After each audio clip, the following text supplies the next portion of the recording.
iniciando mais um ABDC Cast e vamos agradecer, inicialmente, agradecemos a diretoria da OAB, na pessoa da doutora Débora Arditi, nossa presidente, e a presidente da Comissão de Comunicação, doutora Elisângela Zurita.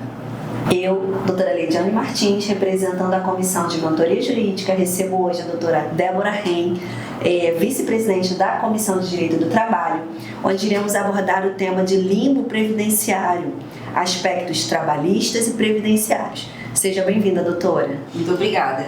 Doutora, explique para nós, o que é o limbo previdenciário? Sim, o limbo previdenciário é a situação em que o empregado, ao receber alta do INSS, ele procura a empresa para poder retornar ao trabalho, porém o médico do trabalho o impede por considerá-lo inapto para a realização das suas atividades. Certo. E aí, assim, resumidamente, em quais situações o limbo previdenciário ele pode acontecer? Bom, o limbo previdenciário ele pode acontecer em pelo menos 3 situações, tá? Primeira situação é quando o segurado, o empregado, está incapacitado para a realização das suas atividades laborativas e mesmo assim o INSS nega o seu pedido de auxílio-doença, ou seja, de benefício por incapacidade temporária. Segunda situação é quando o segurado ele realiza o pedido de prorrogação do benefício auxílio-doença e mesmo assim o INSS indefere esse pedido, estando o trabalhador ainda incapacitado para retornar para as suas atividades laborativas. E temos também uma terceira situação, que seria quando o próprio INSS ele demora demasiadamente para poder avaliar todos esses pedidos, seja o pedido de concessão do auxílio-doença propriamente dito, seja o pedido de prorrogação do auxílio-doença. E aí existe também uma vantagem, nessa terceira situação que eu falei, que é a situação do atraso demasiado. Qual seria esse benefício? Qual seria essa vantagem? É que no caso o trabalhador, caso seja avaliado esse requerimento como sendo de direito do trabalhador, ou seja, concedido esse benefício, o INSS ele terá que pagar todos os salários atrasados, que nós chamamos de retroativos, desde a data do requerimento. Essa é uma vantagem para essa terceira situação que eu falei. Sim, são muitas situações, na verdade, então, no dia a dia do trabalhador. Sim. E existe alguma legislação que fale sobre esse limbo previdenciário? Bom, a lei ela ainda não é clara sobre o limbo previdenciário, mas a gente tem um projeto de lei tramitando no Congresso Nacional, mas que ainda não foi aprovado. Sim. Porém, existe uma previsão na Lei 11.907 de 2019, no artigo 30, parágrafo 3º, de que é atribuição exclusiva do perito médico da Previdência Social elaborar um parecer conclusivo da incapacidade laborativa dos trabalhadores. Além disso, a Lei 605 de 1949, artigo 6º, parágrafo 2º, prevê também que o laudo do perito médico da Previdência Social deve prevalecer sobre o laudo do médico do trabalho. Então, com essas duas previsões legais, nós, como advogados, conseguimos trazer soluções para o nosso cliente que se encontrar em um limbo previdenciário. Ah, maravilha! Então, ainda que não tenha uma legislação regulamentada, tem as vias, os meios As previsões legais, sim, né? Sim, as previsões administrativas, né, vamos dizer assim, né, que possa ser utilizada. E a doutora poderia nos dar um exemplo de limbo previdenciário? Sim, podemos sim. Imaginemos o caso de um trabalhador que se veja incapacitado para a realização das suas atividades por conta de uma lesão na sua coluna lombar. Numa situação como essa, ele imediatamente vai procurar o quê? O seu médico de confiança. E nessa, ele vai poder emitir, por exemplo, né, um parecer dando a ele o afastamento durante um prazo de 120 dias. Com esse laudo em mãos, ele vai poder ser o quê? Encaminhado para o INSS. E lá ele vai poder fazer o requerimento do seu benefício auxílio-doença, que atualmente ele é conhecido como benefício por incapacidade temporária. Nisso, ele conseguindo esse benefício, né, ele estando em gozo desse benefício, ele vai se manter afastado realmente, recebendo o valor correspondente a esse benefício, mas quando chegar na data, ele vai receber a alta do INSS. Se ele realmente, de fato, estiver apto, ele vai fazer o quê com essa alta? Ele vai retornar para a empresa, né? Para quê? Para que a empresa possa encaminhá-lo para o médico do trabalho. Numa situação dessa, por exemplo, que ele retorna para a empresa e passa pelo crivo lá do médico do trabalho, esse médico do trabalho, por exemplo, ele pode dizer que ele não está apto ainda a retornar para as suas atividades laborativas e orientar ele a procurar novamente o INSS. Aí, o que ele vai fazer novamente? Ele vai primeiro, né, ele vai procurar o médico dele particular para poder dar algum parecer sobre esse assunto para ele. Ele tendo um laudo em mãos, ele vai procurar novamente o INSS para solicitar esse benefício. E imaginemos que nessa situação o INSS negue o seu requerimento. Ou seja, numa situação como essa, fica o empregado segurado sem direito a receber o seu salário da empresa, porque o médico do trabalho disse para ele que ele não está apto a retornar às suas atividades, e ao mesmo tempo, ao procurar o INSS diz para ele que ele sim está apto ao retorno de suas atividades. Então, é uma situação que a gente consegue claramente enxergar que existe um limbo previdenciário aí, trabalhista. Então, como nós sabemos, como eu já disse numa questão anterior, que a previsão legal que nós temos é de que o parecer do médico da Previdência Social deve prevalecer sobre o laudo do médico do trabalho. Numa situação como essa, então, a empresa ela não pode se negar a reintegrar o seu empregado e a pagar as suas remunerações correspondentes. Pelo contrário, essa empresa ela deve reintegrá-lo e deve pagar a sua remuneração. Correto. Coitado, né? Uma situação realmente difícil, né? Sim, muito trabalhador, difícil. Trabalhadora, né? Imagina, ele depende daquela remuneração para sustentar ele, para sustentar a sua família, não é? Exato. E se fosse, por exemplo, doutora, um caso de acidente, né, do trabalho, teria alguma diferença? Esse trabalhador, essa trabalhadora, ela teria alguma outra garantia? Como seria? Bom, nós sabemos que existe o auxílio-doença comum e o auxílio-doença acidentário. Porém, numa situação de limbo previdenciário, não existe distinção, né, para que a gente diga que aquele trabalhador se encontra no limbo previdenciário apenas pelo fato de ele ter sido acometido de um acidente de trabalho, ter passado por um acidente de trabalho. Isso não difere. O auxílio-doença comum não se difere do auxílio-doença acidentário quando se trata de limbo previdenciário. Por quê? O que vai beneficiar esse trabalhador que sofreu um acidente do trabalho e que estava recebendo o auxílio-doença acidentário? É que quando ele retornar para a empresa e ele realmente estiver apto para a realização das suas atividades laborativas, ele vai ter direito a uma a uma estabilidade de 12 meses.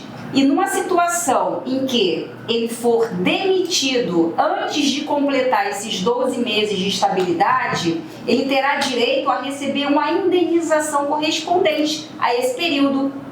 Ah, correto. Excelente. E se isso não acontecer, doutora? Né? Porque pode acontecer, né? Imagino aí que milhões de brasileiros já devem ter vivido ou passado por alguma situação semelhante, gente que é demitido dentro de estabilidade.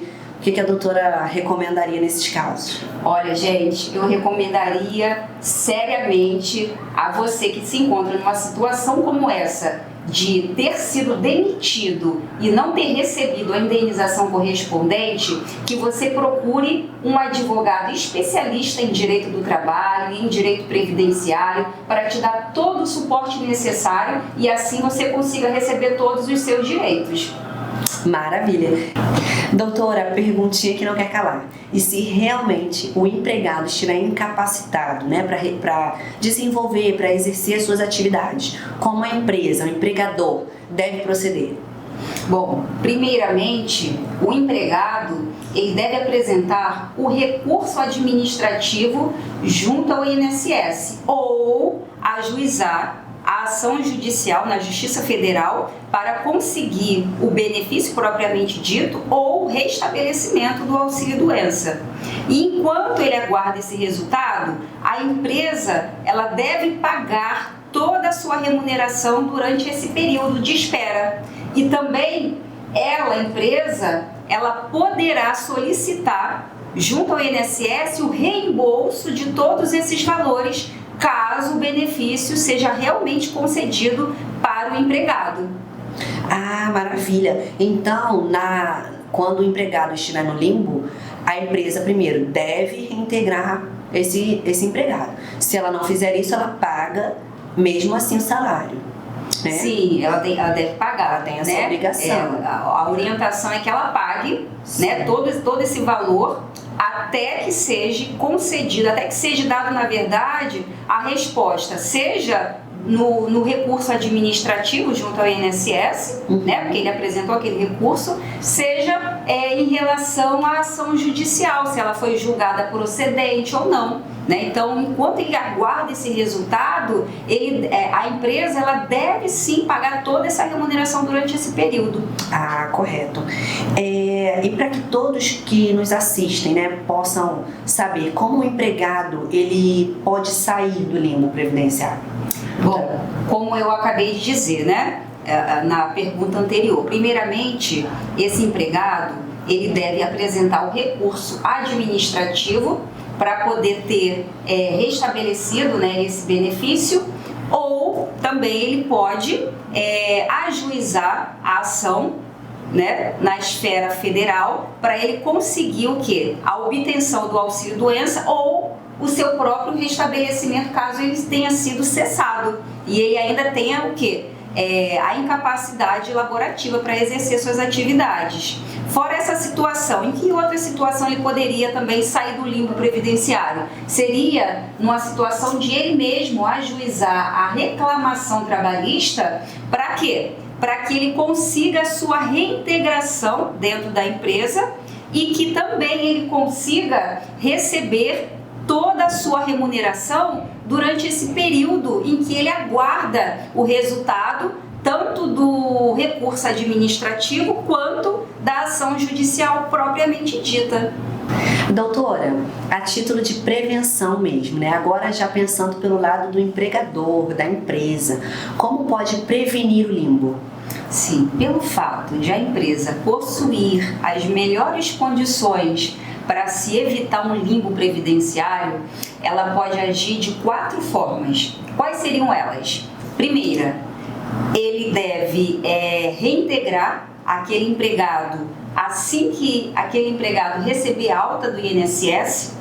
Segunda situação, ele pode readaptar aquele empregado em outra função de acordo com as condições atuais de saúde desse empregado.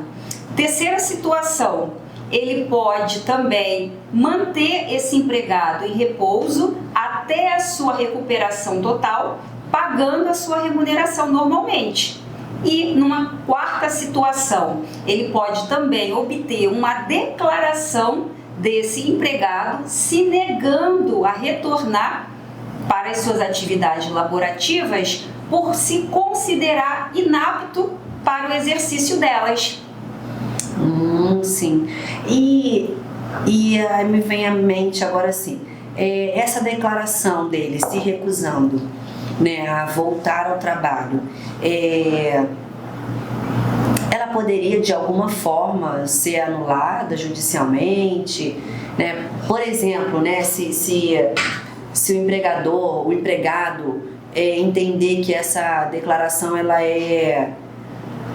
vamos pensar assim, abusiva, né? Que de repente ele assinou aquilo ali, mas ele, enfim, entendo. Haveria alguma forma de ser anulado? Poderia haver essa possibilidade de anulação dessa declaração? Sim, eu entendo que sim, que possa haver essa possibilidade de anulação dessa declaração, né? Mas somente quando esse empregador não der a oportunidade desse trabalhador ser readaptado numa outra função, entende? Conforme a gente falou na pergunta anterior, porque esse empregador tem 4 formas, não é isso? De evitar o limbo previdenciário. Correto. E uma delas seria ofertar para esse empregado a possibilidade de readaptação em outra atividade compatível com a situação de saúde atual dele, né? Por isso, então, doutora, a importância de ele ter uma boa assessoria jurídica, olha só, gente, uma boa assessoria jurídica, para quê? Para que ele possa tomar as medidas certas na hora de resolver uma situação de limbo previdenciário, por exemplo. Maravilha. E para finalizar, quem deve pagar, né, o empregado durante esse limbo? Nós já falamos isso um pouquinho, mas a doutora poderia explicar melhor? Quem deve pagar, quais os momentos? Sim, sim. Então, como eu disse lá um pouquinho mais atrás, eu disse que é dever do empregador pagar essas remunerações, não é isso? Mas por que isso? Porque os tribunais superiores entendem dessa forma. Todas as questões que subiram até eles, houve essa determinação, houve esse entendimento de que é o próprio empregador que deve arcar com toda essa remuneração do empregado dele, enquanto se aguarda, né, o resultado da ação, seja da ação de concessão ou de restabelecimento do benefício auxílio-doença, não é isso? Ou seja, em relação ao julgamento do recurso administrativo que ele deu entrada também. Ele pode dar entrada, ele pode escolher 2 situações, ou ele entra com recurso administrativo ou ele entra com ação judicial. Né? É necessário que se saiba que não se pode fazer as 2 coisas ao mesmo tempo. Você trabalhador ou você segurado, você não pode apresentar recurso administrativo e ao mesmo tempo ajuizar a ação, não. Tá? Quando você ajuiza a ação, você está declarando que você está renunciando ao recurso administrativo, tá bom? Então, doutora, voltando aqui ao assunto, então a empresa ela tem que pagar toda a remuneração do trabalhador desde a data da cessação do seu benefício ou da data que foi negado o seu restabelecimento, até a data em que foi julgado o recurso administrativo ou que foi julgada a ação judicial propriamente dita, seja de concessão ou seja de restabelecimento do benefício auxílio-doença.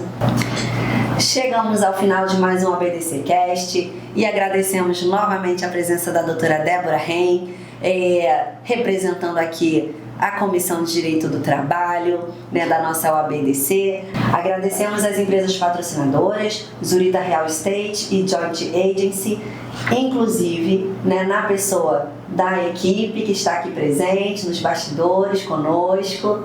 Muito obrigada, obrigada a todos. Agradecemos novamente, né, não quer demais, a nossa diretoria, a doutora Débora Arditi e a todos da nossa OABDC. Um grande abraço.